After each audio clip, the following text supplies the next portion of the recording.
Welcome to our audience to the Carter Center's Forum on Human Rights program today on the role of art in peacebuilding and women's empowerment. We are very happy to have you here today. Stay tuned in for this wonderful conversation with some wonderful women who are working on women's empowerment and peacebuilding. Oftentimes we hear about war when it's in the headlines, right? Ukraine, Congo, Syria, we hear these dramatic headlines. But this is really far down the road, very late in the process. And what most of us don't even realize is that at the very small level, at the grassroots level, regular people do peace building every single day. And the more peace building we can see, we can encourage, we can support, we can be part of, the less likely we will see these dramatic headlines with these terrible images of, atrocities, refugees, etc. So we want to talk about how art contributes to the process of peace building and how also women's empowerment is part of the peace building process. And artistic expression, culture are key parts of the peace building that happens at the local level, and that keeps people really engaged in their communities in a way that can prevent warfare. So this is going to be a wonderful conversation. I hope you'll stick with us, and let me introduce our speakers. First, we are delighted to invite back to the Carter Center Forum on Human Rights Dr. Houda Abadi, who was a longtime member of our team here in Atlanta at the Carter Center. And so it is really, really fun to have Dr. Abadi back with us here. Dr. Abadi, please talk to us about this. Our audience really may not be aware of this kind of peace building that's happening. And how does peace building really work in the countries where you work, right? And how does art contribute to that process of peace building? Thank you, Karin. Thank you very much for your kind welcome. I'm very happy to be here, to be on this panel. It's not only a topic that is so important and I'm passionate about, but also I have the pleasure to be with you again and to also meet and to hear and learn from two other fellow Moroccan women who are doing some amazing work. And I can't wait to see in more depth what they're doing. So as you mentioned, I've been so fortunate to witness firsthand the incredible work of everyday people waging peace against all odds. For more than 15 years, I've been working on issues related to the larger MENA region, which included Morocco, Tunisia, Palestine, Syria, Iraq, Afghanistan, as well as working on issues of Islamophobia in the West. And without a doubt, what gives me real hope, even when things look very grim, is what the people's commitment, what they're doing, their courage, their passion in building peace every day in their communities, even when the stakes are very high and they're taking personal risks. Grassroots peace building is incredibly important and plays an important role, especially in highly localized conflict dynamics. And I would also say that civil society actors can have direct access to sensitive places or to information that sometimes official sources don't have. And they can also be a channel between the decision makers at the very high level and diverse groups of constituents. And because of that, they have a lot of trust and legitimacy, sometimes more than official sources. I will answer first your first question, which is what is like peace building in some of these countries where I worked in. And I would say first that there's many components to peace building, and it takes different forms depending on the context. We know that economic development, for instance, is very important, but I always say that development without freedom, justice, there's no development without freedom, equality, and justice. Development is not measured by the quality of the highways or the fast trains that a country has. We really need peace that places freedom, justice, inclusiveness, and accountability at the forefront so that all can flourish and live with dignity. I would give few examples of some of the countries. So for instance, in Afghanistan, I have witnessed Afghans' women's courage in speaking up about human rights and democracy as a whole, not just about women's issues and standing up against the Taliban. We've seen faith-based leaders using Islamically inspired conflict resolution frameworks to call for peace and inclusion. I will discuss a little bit later this photo of the Afghan graffiti artist. Last February, I had the honor to be participating in a colloquium in Turkey that brought together peace builders, transitional political leaders, and scholars from the Muslim world to kind of move beyond some of the false binaries that are said to exist between human rights or Islam and the West, and also exploring what does, Islamic oriented modes of peace building looks like. On my work in Palestine, I have seen youth playing a critical role in pushing and advocating for peace, holding really their leaders accountable, thinking outside of the box, and bringing in fresh ideas to the table and reclaiming their narratives. I'm not sure if you followed I think 6 months ago, where we have seen stories coming out from Gaza themselves, told by Palestinians themselves within Gaza, to tell their stories of occupation and the devastation and the destruction that it has caused, where they are the storytellers and not awaiting for Western media to tell their stories. And in the West also, I have seen faith-based and community leaders across political and ideological divides come together for a common goal, organize peaceful protest, hold the government accountable for racist and oppressive bills that we have seen sometimes. So, so peace building takes many forms, and everyday people, regular people, every day think sometimes outside of the box and really put themselves out there to bring peace within their communities, because that's what they want for their children, and they're not giving up. So your second question was, how can art contribute to peace building? And I would say it can be used as a force for positive transformation and can build real transnational solidarity by advancing shared values of empathy, nonviolence, and human dignity. The first photo that was up, yes, you can see this graffiti artist. Her name is Shamsiya Hassani, and she states, "Art changes people's mind and people change the world." And through her work, you can see how she uses art to highlight women's issues. While women were removed from the public sphere and forcing them to stay home, Shamsiya states, quote, "I want to use my paintings to remind people about women. I am painting them larger than life." And if you walk through the streets of Kabul, you can see these large murals of these women, right? And so it's not just a feeling good or an aesthetic moment of like, wow, they are beautiful, which they are. But she actively puts herself at risk, but also critiques the restrictive social gender norms and invites bystanders or people walking by, either directly or subconsciously, to deal with these images, right?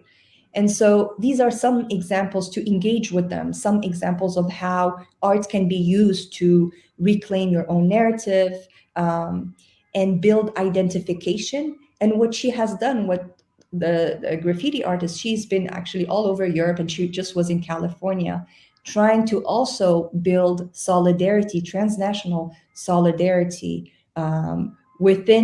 for the Afghan cause on women specifically. So it's very participatory in nature and really invites us to partake in this journey and to questions us on what can we do when we see these images. If the second image could be, yeah, and you can see another image here of what it means to live under the Taliban regime as a woman in Afghanistan. Again, she's telling a story from her perspective and invites us to do something about it. I also want to show a very short clip, and this comes from Morocco, and the title of the clip is called Fibladi Dolmoni, which is, "Oh, in my country, they have wronged me." I'll play just a little bit. Before it's played, I just want to give a little bit of context of what this is. Basically, it's from the soccer national fan team, which is called from Casablanca, which is the Raja team, the Ultras. And it has gone viral, this song. You can see how many people are chanting. Once we're going to listen to just like a minute or a minute and a half, and then I can come back and explain a little bit. Thank you.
We can stop this.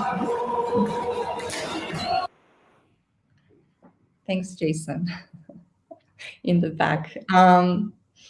But basically, this is just an example of this, like soccer is huge in the MENA region, right? And it brings people, young people from all across political and ideological divides to participate. Really, it's something where youth feel that they want to partake. This is like a dissent song, a protest song, where there is more freedom of speech is curtailed. It's very difficult for human rights defenders. Music also, or different other forms of art, is another way, a less riskier way sometimes, but sometimes it's not actually, but a way to voice dissent and to share grievances. And I think this is very important because it gives the youth a non-violent way to to express their grievances, whether they're real or perceived. And with that, it builds kind of identification. What is really interesting here is that this song went viral, and we've seen it in like Al Jazeera channels, where Tunisians and Algerians and Libyans and Iraqis are all discussing these issues of the song talks about youth grievances and what it means to feel that you belong in a particular country. So it kind of sparks a debate between the fellow countrymen and women, and also transnationally as well, and having this exchange. And we have seen this also as an example during the Arab Spring, where we've seen music, specifically artists, share amongst each other different types of music and supporting one another. Even when, for instance, some artists were jailed, there were other artists from another country singing for them and kind of pushing and advocating for their release. So I think this is some of the positive power of art that I wanted to share with you. And my last one, I might leave it for the end because I don't want to take time. It was an example of, in the United States, of what an organization, and yes, basically this is another example which I think is kind of funny. It's very smart, but this is the Council of American Islamic Relations. It was a way for them to engage with the American public on the rising tide of Islamophobia in a fun, less provocative way, but to engage with it. Of course, it's a pack of gum, but if you look at it, it looks as if it's like kind of a medicine, right? It's like multi-system. The image for our non-American viewers looks like, Motrin or like an American kind of painkiller box, but it says, multi-system relief from chronic Islamophobia and it has a maximum strength where it's blind intolerance, unthinking bigotry, irrational fear of Muslims. U.S. presidential election year scapegoating. This was during Trump. And it says, take two and call a Muslim in the morning. So it's a way also to kind of a fun, artistic way of engaging on these very difficult issues and dividing them in a way that kind of everyday people, they don't feel threatened and can ask and engage in a initial conversation. Thank you, Houda. That was wonderful. It gives us a real context of what role art can play in this important work of peace building. And Khadija is going to talk to us about Moroccan art. And I think this is important because then this gives us an opportunity to go deeper into a place, into a country that has been affected by conflict, that has seen some of its young people go off to fight with ISIS and this kind of thing. What is it that is creating this breakdown in social cohesion and well-being in communities?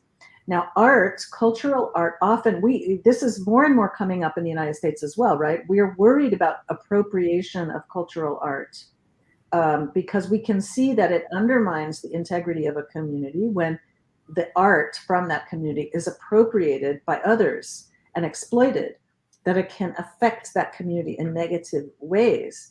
So I would like to ask our guest Khadija, how can you speak about this in the context and how in the context of Morocco and the Amazigh people? Can you tell us about the Amazigh people? Tell us about this community and how art is important, but also what we should worry about when corporations, for example, appropriate art in a way that's exploitative. Talk to us about this. Thank you, Karin. I will begin by a small introduction to Amazigh people, who we are. First of all, I'm by no means an expert on Amazigh history. I will be speaking from my personal experiences and my knowledge as an Amazigh myself and speak my own truth. I would like to begin with a picture from a protest.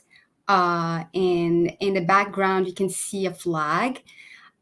This flag does not belong to any state or any organization. This flag is the Amazigh people's flag, and it represents pride, freedom, language, unity, earth, culture, and people. It was adopted by the Amazigh Congress in 1997, which was established to defend the Amazigh people's right. As you can see, there's three colors. Blue represents the water or the Atlantic Ocean and the Mediterranean Sea. Green represents nature or the land, Tamazight. Yellow represents the Sahara. And in the middle, in the background, there's a letter Z or Yaz, and that symbolizes the language Tifinagh, and it also means free person. Also, the word Amazigh means free people. So we Amazigh are the indigenous people of North Africa who lived and still live in the region from the Mediterranean to the Sahara and from Egypt to the Atlantic Ocean. Right now, North Africa is viewed as an Arab region, but millions, about more than 30 million Amazighs are still there. And about 1/3 of the population still speaks the language. So even though we are the indigenous, we still face many challenges. For example, we are referred to as Berber. If you wanted to conduct a research about Amazigh, it would be challenging to use the word Amazigh, but Berber is the most common in research and in history books. But the word Berber can be viewed as an offensive word since it refers to barbarian or barbaric from the Roman. Tamazight, the language, was the main language in North Africa before Islam arrived to the region and brought Arabic with it in the 17th century. Amazigh people fought to be recognized and as a language in its culture, and we were finally able to be recognized by the Moroccan constitution as an official language, along with Arabic language in 2011. And then right after that, Algeria did recognize Amazigh as an official language too. And then there's new programs began to be established in schools to teach the language. The challenge, though, is beyond the language, and Amazigh people face a lot of discrimination, and Amazigh people have been protesting and advocating for more recognition and protection of the heritage in the culture. For example, there's Amazigh Black Spring in Algeria in 2001, when Amazigh advocate was killed by the authorities in the Coelle region. In 2016, there's a big movement in North Africa, the Reef movement, which was started in Rchima, calling for the release of Amazigh activists, but also was a big call for economic justice. In 2018, officials in Algeria announced the Amazigh New Year as an official New Year, and Moroccan Amazighs and other Amazighs in North Africa are still advocating for this. The Amazigh New Year this year, Yenayer, was 2,972. So although Morocco's started to show official documentation since 2011 in both languages, Arabic and Amazigh, and only last week, this is new, the parliament announced that it will begin using the Amazigh interpretation in the parliament. So our culture, our heritage and identity is still living with us, especially in art. Art is the way for us to express who we are. For example, tattoos.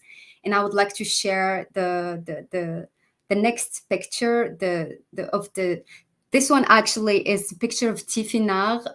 Tifinagh is the Amazigh alphabets.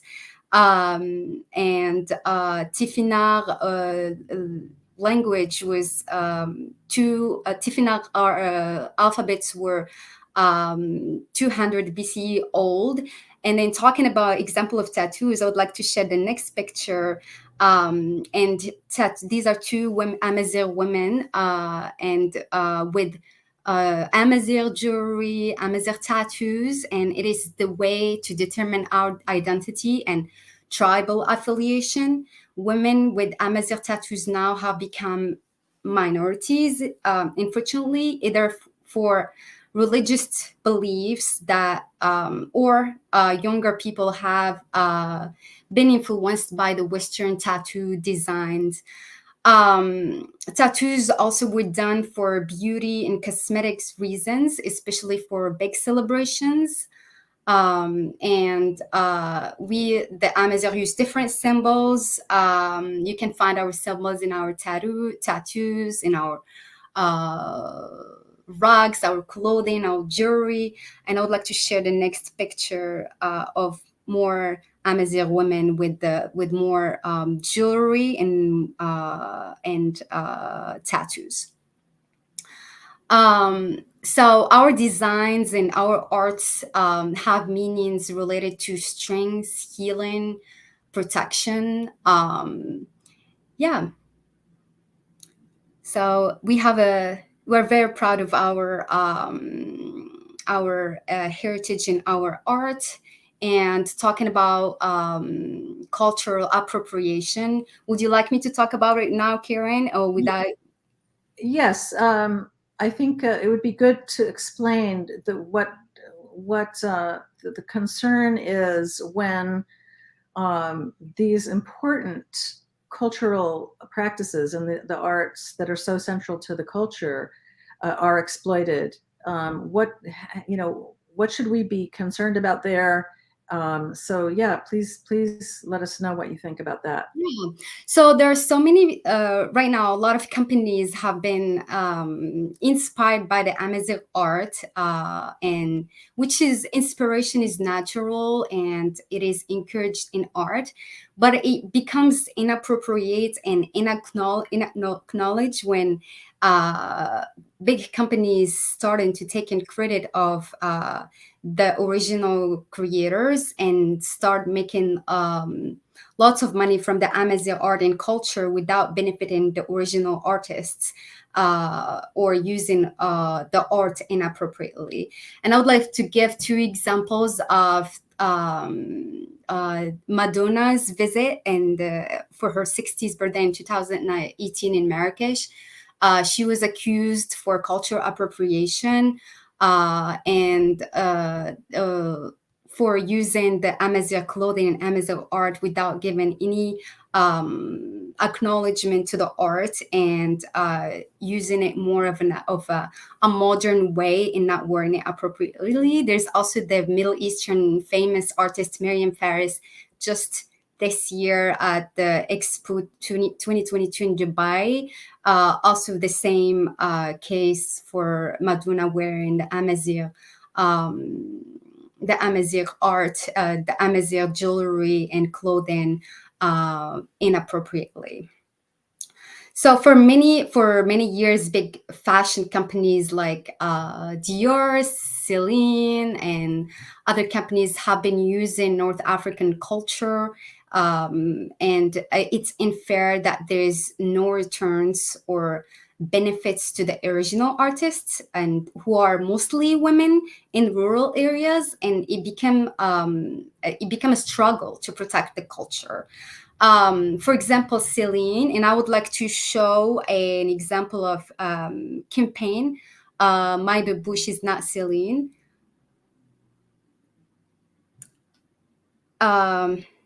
Yeah, so in this, these are pictures of a campaign from Instagram. My Babouche is not Celine, and it's a collection just in 2020, the beginning of the pandemic. Celine released a new collection and has plagiarized the Moroccan tradition footwear, babouche, or what we call in Amazigh idouken, and sold them for $900, and this money will not go to the or contribute to the original artist. Khadija, is Celine a company? Is a designer? It's a French fashion company. Okay. A big, huge company in France, in Paris. Interesting. So yeah, a lot of co-ops and artists and journalists in Morocco started this campaign hashtag My Babouche is not Celine. It wasn't a huge campaign, but at least it didn't go without any saying. And I personally don't know the result, if there's any result for this campaign, but I'm glad that people spoke up. And I am grateful for Samira, who is an Amazigh artist, also Amazigh advocate, who also she is a good ambassador for Moroccan rugs. She sells rugs in Europe since she helps women co-ops directly. And this is how I heard about the Babouche is not Celine.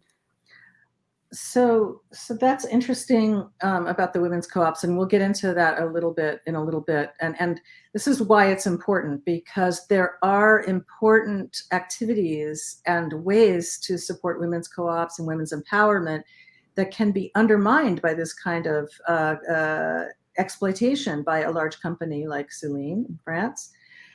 So let me turn to our other friend, Souad from Rchima Designs, because you come from the design world as well, and you have some really fascinating work that you want to talk about.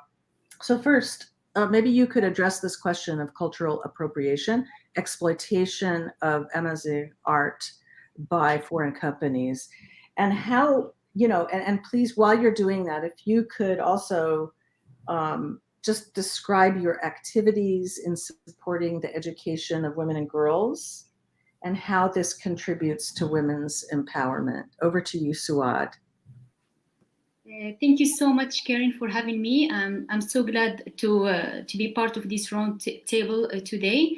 So yeah, I have a brand called Rchima Design. I started like 5 years ago. It's an Amazigh brand, and I'm doing like designs into the t-shirts, hoodies, tote bags, like because Amazigh culture, it's very rich, and by my designs I want to show it to the world, and yeah, make the Amazigh culture like famous.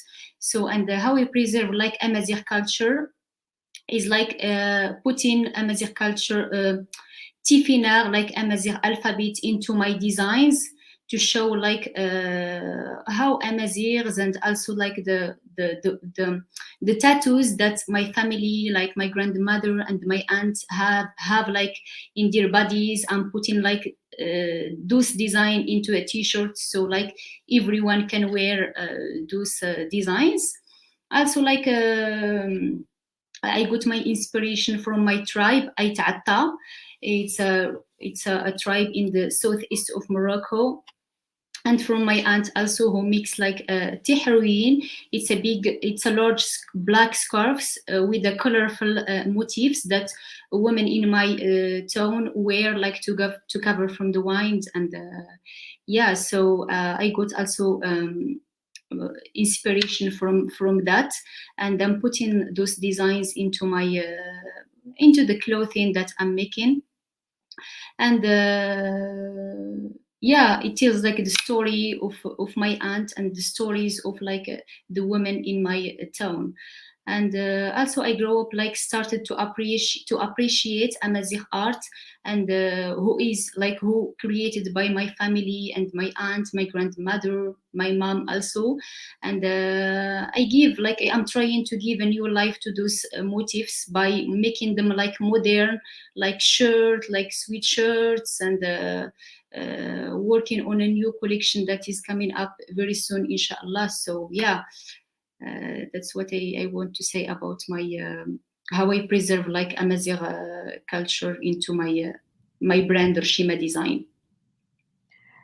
Can you talk about how this supports women and girls' education? Yeah, sure. In 2020, I collaborated with Dar al Mustaqbal. It's a non-profit for girls' education who support like girls' education in Marrakesh. And they have a foundation in Amsterdam that they are selling also my products, and 30% of the profit of my of revenue of my products, it goes directly to the association in Marrakesh to support girls' education. They have like a boarding home in Marrakesh, so the girls in southeast of Morocco, they stay there to do like the studies and university, and like they are safe in this house, and they are offering them everything they need, teachers, food, everything, just to make them safe and to continue their studies in Morocco. So this is sort of a social enterprise. It's a business with a purpose, and you want to, and as a member of the Amazigh people yourself, Yeah. Being able to really bring forward the beauty of the culture, and at the same time really generate revenue. I mean, these are beautiful designs, really stunning. Thank you so much. Yes. And I wonder, I want to turn it over to Houda as well, but at first I want to go back to Khadija. You have a couple of videos that you would like to share with us that give us a little bit more flavor of the Amazigh culture. Do you want to share that with us now? Sure. There's a video of Ahwash dance, which is a Sous dance, and a famous dance. A lot of modern artists now include it in the background of their music. I thought it's perfect for this roundtable. It's titled Salam, which is peace, and it's all about welcoming. So yeah, I would like to play a little bit of this and show the Sous dance, Ahwash.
Thank you, Jason. There are different dances, different musics, because there are a lot of Amazigh tribes. For example, the tribe I belong, and also Souad belongs, Aita tribe. We do more of ahidus, and usually men stand in front of women and dance together using the feet. The ahwash is more of arms dance and hands. The ahidus is more of feet, but also hands. So yeah, they're similar, a little different, but they're all beautiful. And I'm very passionate. Wonderful. And I think what's important is that you can see the joy. You can really feel the joy of expressiveness, and how important it is for the culture to preserve and to respect these art forms. So I'd like to ask Dr. Abadi, the other thing we're going to talk about in a minute is women's participation in the economy. This is crucial, right, for peace building. Talk to us about that. How important is it for women to really have those economic opportunities in order to do the peace building work that's so important? Thank you, Karin. First of all, I just want to say I'm like so much joy watching this. I'm half Amazigh myself. And unfortunately, I know maybe 8 words. Very unfortunate. So the preservation of culture and language is absolutely important, of indigenous languages and art. There's so much intermarriage too. And with language for a long time in Morocco, like it was much more performative, what you've seen of the Amazigh culture. So it's really good to see a lot of efforts being in terms of preservation and ensuring participation in preserving the Amazigh culture as a whole. In terms of women's empowerment and economic empowerment, I think, Karin, that's absolutely key. We have to look at it. We have to look at it in parallel. On the one hand, there is peace building, right, and making sure, like we talk about issues of equality and of inclusion and of freedom and of justice. But that can't be also without women being empowered and having the opportunities to participate in public life. And it's absolutely important. For instance, in the case of Afghanistan, just as an example, when the Taliban came back, and there were these discussions of how can we ensure like women's rights are not curtailed and that their women's rights are protected, etc. The one thing that the Taliban has to also think about, if they're pushing all the women to the public life, there's so many women entrepreneurs. They play a major role in the economy of the country. And a lot of times when we're thinking about women, we are thinking about them from a very squared vision of like, we're just talking to them just about women's rights. but women have several roles within the society. And as I'll give the example of Morocco. I consult with an organization here in Morocco that empowers, especially in the north of Morocco, that empowers women through literacy, but also through economic empowerment, specifically social entrepreneurship. And what the program has seen is that women who have the tools and are able to have their own startups are able to make more decisions, not only for themselves, but for the entire family, for their small, immediate family and their larger family, in terms of education, in terms of making decisions of schooling for their children, in terms of what kind of life they want for their children and what they're going to give to them, and what they're telling their daughters of what is possible and what is not possible. And I think that is absolutely key in ensuring women's agency and being a full participant in civic life. Well, that makes total sense, right? Because the more engaged and involved, women are half of the population, right? Mm-hmm. So when they're excluded from the economy, it has these distorting effects, right? Maybe we could play a short clip from the video, the documentary about the rug making that Khadija, you wanted to talk about the role that is playing in women's economic empowerment, right? You're on mute, Khadija. Thank you.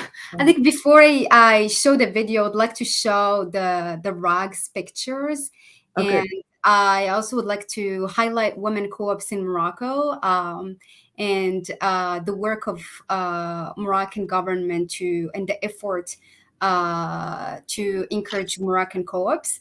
Moroccan cooperatives were established under fair trade rules, and the goal is to secure income generating source for women and their families under fair trade regulations, but also promote sustainable economy. Moroccan government has created a Ministry of Solidarity for Women, Family and Social Development Women, and since 2011, women, especially in the rural area, have been encouraged to create and initiate and start their own co-ops.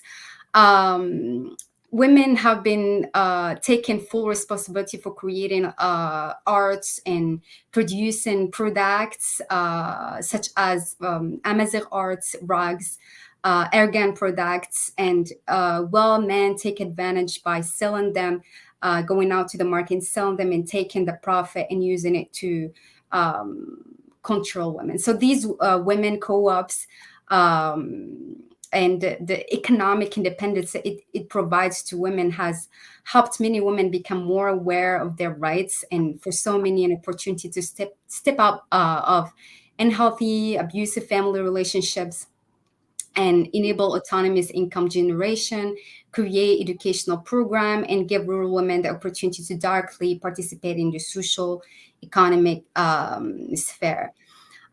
So Moroccan co-ops, because of the pandemic, have been really struggling to market their products, and especially that the markets, in-person markets, were closed. So there are other markets that take advantage of these arts. For example, the Moroccan rugs. I just went to Walmart, into Amazon, and searched Moroccan rugs, and just walking in Walmart in the rug section, you can see Moroccan rugs in really bad quality, and it does not represent what is Moroccan rugs, and with a high price. Same with Amazon, really taking advantage of these arts and of using the word Moroccan rugs, and taking advantage of this to make profit. So I want to highlight a really great initiatives, the ANU, and I collected so many pictures from the women that they work with and they help. They are a collective of over 600 association and co-ops in Morocco, and they help women sell their rugs and market their rugs nationally and internationally. And as you can see, these are women spend over sometimes over 3 months. If it's just like one woman and her daughter, just a family small thing, they're also like responsible for so many like they're responsible for the house, for the children, they're doing agricultural work, and they're still making art. So it takes them so long, and it takes a lot of effort and a long process, months, for someone to take the art and print it and sell it really cheap in global markets. So the Yanu has been supporting women all over the country and help them sell online and connecting them to the global market, but also introducing the culture and the symbols. So yeah, I wanted to highlight this, but also want to play a clip on the video of the video is Children of Wolf, and it's produced by Mike Beach Film. I wanted just to play the part where the woman speaks about what it means to her, what rugs means to her. So Jason, please, if you're ready. Thank you. مزيان تبقى موطن، حيت حنا في البلاد كاع اللي ما عنده زربيه في الدار ماشي منتظمه. كلشي دابا غادي تدوري كلشي الدوار عنده الزربيه في دارو كاين جوجها. ما غادي تدخلي لشي دار ما تلقاي فيها معانده الزربيه والزربيه. سميتي الزنيفي سعيده. ملي تحلقت في طازناق لقيت حليت عينيا لقيتهم كيديروا الزرابي، وحتى واحد ما علمنا، غير كنشوفوا في والدينا وخواتاتنا وخوالاتنا كيتعلموا كنتعلموا معاهم. كنفرح ملي كنديرها، حيت في الاول راه كنديروها وكنبيعوها وكناكلوا منها وكنشربوا منها. دابا راه الحمد لله كاينه التعاونيه وداك الشيء، شعور ديالي كتحس بواحد الراحه وكدير شي حاجه زعما ترى عندك شي حاجه عندك في ذاتك. كنشعر بالفرحه اللي راه فرحت حيت كندير شي حاجه باش نهز راسي ونخطف.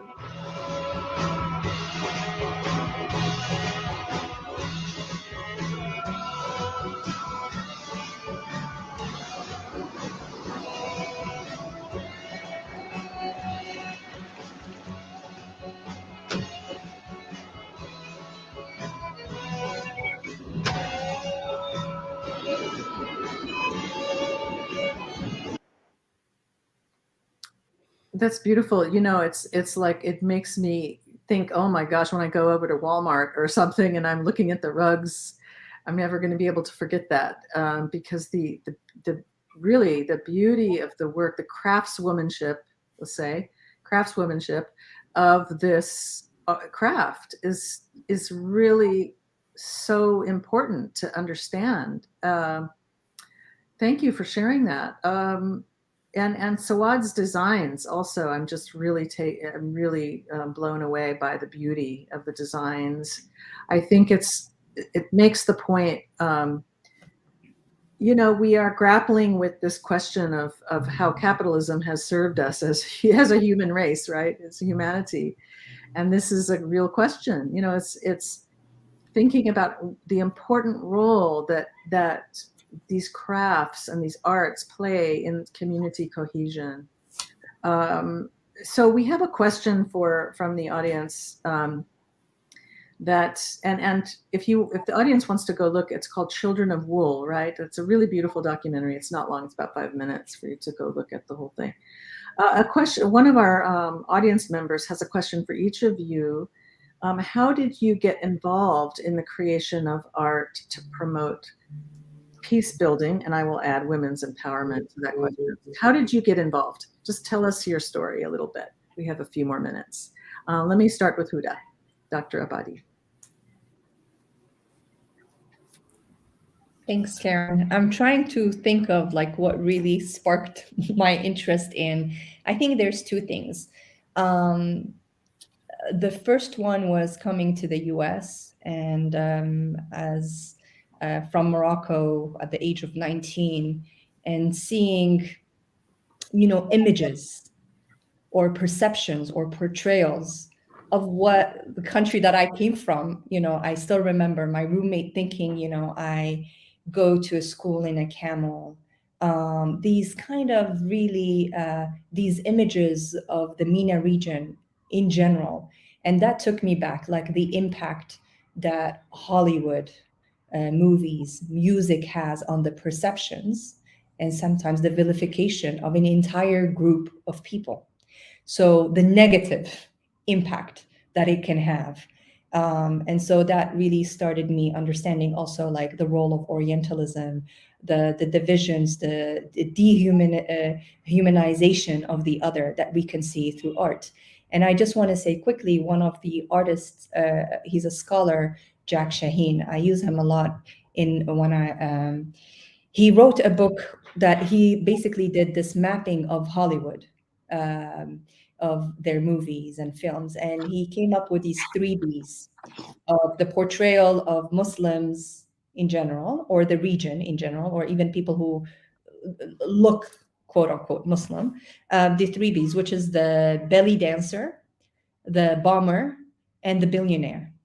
And basically through these movies, basically his thesis was like, you know, these stereotypes has vilified this entire region. And we have seen that also through, for instance, if you look at Aladdin's first song, the original song of Aladdin, you can see that it sings basically, hey, this is barbaric, but we call it home anyways. This is where we cut the hands, but it's barbaric, but it's home. You can see these crude and exaggerated stereotypes and how they fuel Islamophobia. And at that time, 9/11, I was in a very small town in the middle of nowhere in Iowa as a student. And so I experienced this at a very personal level. And I think that's the first time that I really started wanting to engage with art as a positive force in peace building. So actually kind of countering and being and reclaiming our own narratives. And then I saw that after I graduated, I worked with youth. And I saw how art can be a powerful tool, even with young people, to express themselves, to kind of, in a non-threatening way, to not only be their own storytellers, but to share with the world the things that they're thinking of and try to invite people to participate within their own thinking. Well, thank you. Great story. I never heard that story before, so that was wonderful. Khadija, tell us how you got interested in this work. Personally and specifically the Amazigh art, I was raised around the art. My aunt and my mom made the art. I grew up watching my great aunts and my grandmother with the tattoos, and my great cousins making the rugs. So I grew up around the art, and but I feel like I didn't value the art until I started learning more about the Amazigh people in North Africa, generally in the struggle, and how the art plays a big role in advocating for women's rights and for who are my family. So personally, I found myself around art, but I got inspired the more I learned about who I am as an Amazigh woman. Wonderful. Souad, tell us about what got you interested. You gave us a little preview in your earlier remarks, but maybe you could share more with us about this, because you're also an artist yourself, obviously. Yeah, as actually I am an Amazigh artist. I grew up in a family that appreciates art. As I told you before, that my aunt was doing like the embroidery, hand embroidery. My grandmothers have like the tattoos in their bodies. So I grew up in this like environment that shows art around me. So when I grew up, I started like to appreciate the Amazigh art, the beauty of Amazigh art, and the beauty of Amazigh women and their tattoos. So I think that's what makes me like involved well, and appreciate the importance of like showing the beauty of Amazigh art to the world in a modern way, to find like more sources to learn about like Amazigh art. It's very, very important as like an Amazigh. So yeah. And Souad, another follow-up question. You also are running a business, right? It's an enterprise. Yeah. And so how is that going for you? Would you encourage others to think about social enterprise as a way of both contributing, earning a living, and also, which is important, economic opportunity, economic activity, and also using that as an opportunity to uplift something that's important? Would you advise that? That seems like a really challenging process, but you've done really well. So how would you share that experience with our audience?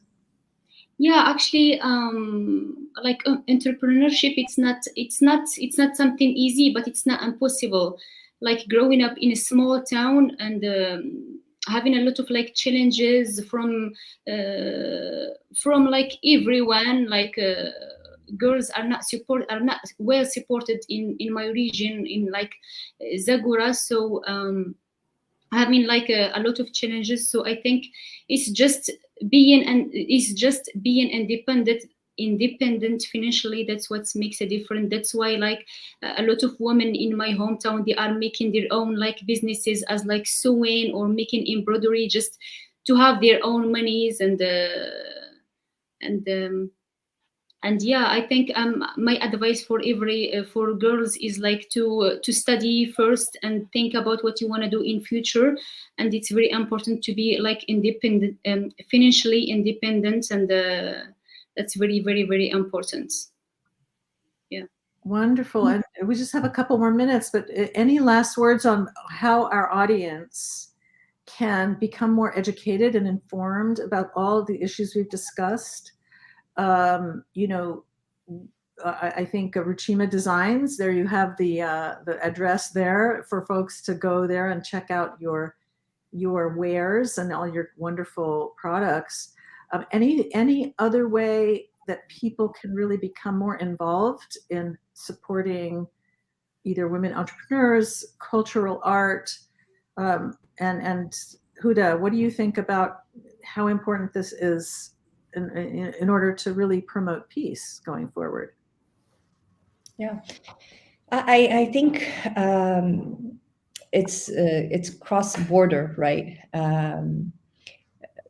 Art is a way to actually unite people from different regions together and to see the humanity in it. And there's many ways. For instance, we can support women who are in active conflict zones, who are using art to promote peace building. For instance, the graffiti artist that I shared with you at the beginning, she has, she's selling her art and is using it to be able to, she's still, I think she's still in Afghanistan, I'm not 100% sure, but she's outspoken to support indigenous peace builders, to listen to their stories, to let them tell their stories, to give the mic to them so that they can tell their stories, and to ask them how they can be best supported, I think. I also, when I'm thinking about how can art sometimes be used in a negative way, for instance, when I talked about Orientalism and the impact of movies, Hollywood movies, is to try to seek indigenous art as well to understand the region. Don't learn the region through Hollywood. Just don't. And it's funny, but I read in a survey that there was a survey of the city where Aladdin was from. I'm not sure. Agrabah, right? Agrabah. And regular Americans really believe that it is somewhere like it's a true country. So just to really seek indigenous art and learn learn from indigenous people and try to empower them, and ensuring in terms of doing no further harm, right? Even in terms of art and appropriation and respecting indigenous voices as well. I think one thing that's been happening recently, including in the United States and Canada, is more discussions around the importance of looking at misappropriation of cultural work and art, and some truth-telling about our history. So that's very valuable. This conversation is contributing to that. Khadija, any other call to action that you have? And Houda, I don't know if you want to say something.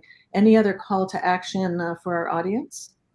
Yeah, one of the initiatives I took 3 years ago is starting Coelle Global, which is a women platform encouraging women entrepreneurs through storytelling and through networking events. Also, an opportunity for them to market their businesses online and market their stories and educate people of the art they make. And the one of the articles that Souad was able to share about her Rchima design. Rchima design is really means a lot to me. It's Souad is from my tribe. The design she makes, her stories about her aunts and her mother and great cousins are like very similar. We're from the same region, so I am very proud of Rchima design, and having it be part of Coelle Global community is a big pride of mine. Thank you so much. I really appreciate, and thank you. Of course. And yeah, one more thing that I want to add to what Khadija said about like cultural appreciation is like what I recommend as an Amazigh artist for like international brands and artists is to collaborate hand in hand with Amazigh artists and with Amazigh artists and with the Moroccan artisanals to work together, not to steal their ideas and sell it in a very expensive way. And lately, actually, the Moroccan Ministry of Culture, Mehdi Ben Said, they are working on laws to protect a Moroccan heritage and patrimony from culture appropriation. And they think this is a good initiative, like from a Moroccan government to protect our rich heritage. And we are looking forward to these laws to come into action. Yeah. Wow, fantastic information. I know that some European museums are beginning to talk about returning art to Africa, for example. I saw something a couple weeks ago. So this is a good movement. Dr. Abadi, anything else from you? Any calls to action in particular? No, I would say just as Moroccans ourselves, I mean, we've talked a lot about international, but I think as Moroccans ourselves, we lost a lot of this culture and this heritage that we ourselves need to have this discussion within our fellow Moroccan women and men, where the language has been lost. I have so many Amazigh friends. My mom's family is all Amazigh, only 50% speak the language because it wasn't taught. So there's a lot of loss. Also, it has always been, Amazigh culture has always been in the performative stage. And so in weddings, we dress up in Amazigh dress, all of us, we have to, it's like part of the tradition, you know, but I think even as Moroccans or within the country, we've been losing. I'm glad to see these types of initiatives, basically. I wish we know more about it, like Moroccans know more about it. And I will definitely circulate, but these discussions also need to happen at the very local level, I think. Wonderful. Well, thank you all for this wonderful discussion. I feel really informed and inspired. And next time I go shopping for rugs, I'm going to be much more discriminating and conscious.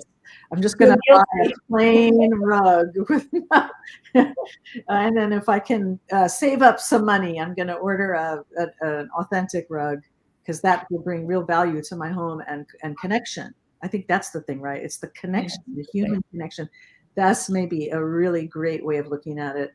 It's a human connection. When you have a piece of art, you think of it as art. It's a connection to a community, to a person. Well, thank you all very much.